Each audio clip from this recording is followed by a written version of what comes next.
Hi, good day. Once again, this is your Ep Santos and welcome to my channel, Munting Kalaman.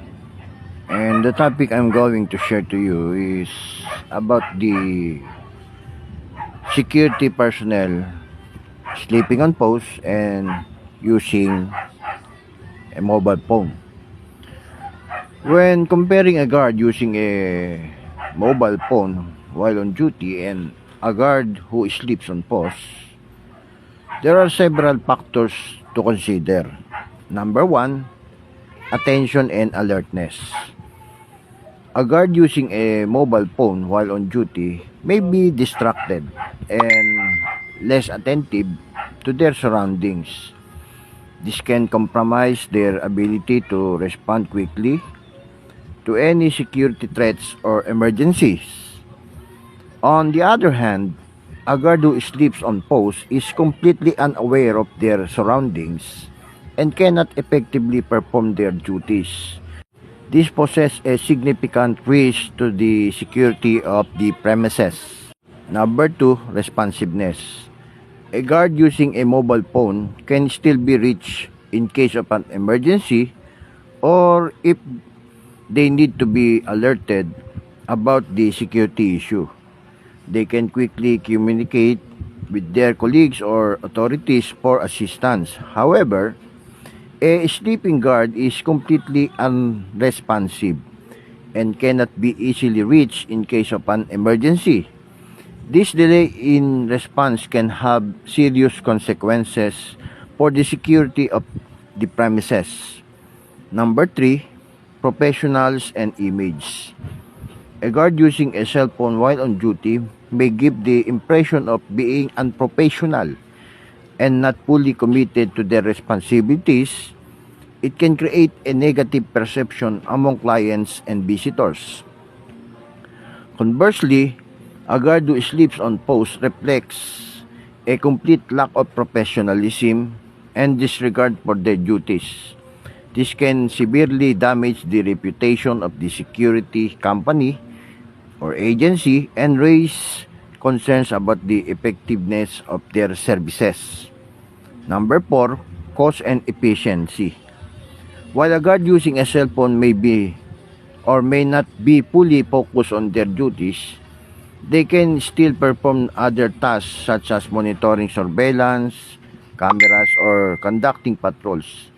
This can potentially increase their productivity and efficiency. However, a guard who sleeps on post is not performing any task and is essentially wasting time and resources. This can be costly for the employer as they are paying for a guard who is not actively contributing to the security of the premises.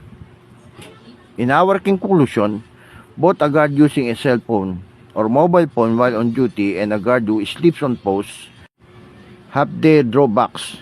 However, a guard using a cell phone, although not ideal, is still more preferable as they can remain somewhat responsive and perform their tasks. Sleeping on post is a serious breach of duty and poses a greater risk to the security of the premises.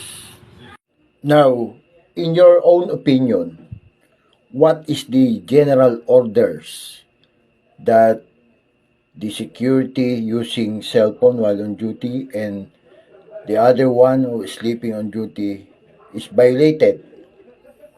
Yes, General Order number 2 and General Order number 11 says the General Order number 2 to walk in an alert manner during my tour of duty and observe everything within sight of hearing.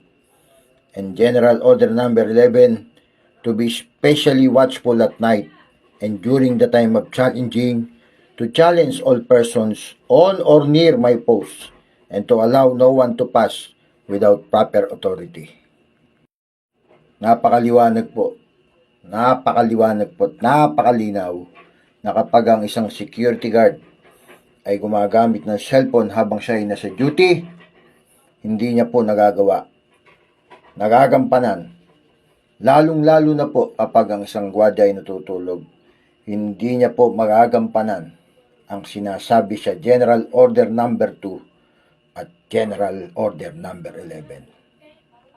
With that, ako po ay mananawagan sa ating mga 5-9 na sana ay mahalin natin ang ating trabaho, ang ating duty.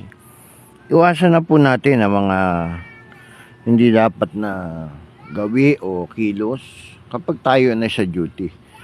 Iwasan po natin na matulog, labanan po natin ang antok. Matulog po tayo kapag tayo ay nasa bahay, magpahinga o sa ating break. At iwasan din po natin ang paggamit ng mga mobile phone o cellphone. Lalo na kung hindi naman po authorized at wala naman pong importanteng bagay na dapat nating gawin kaya tayo nagsa-cellphone.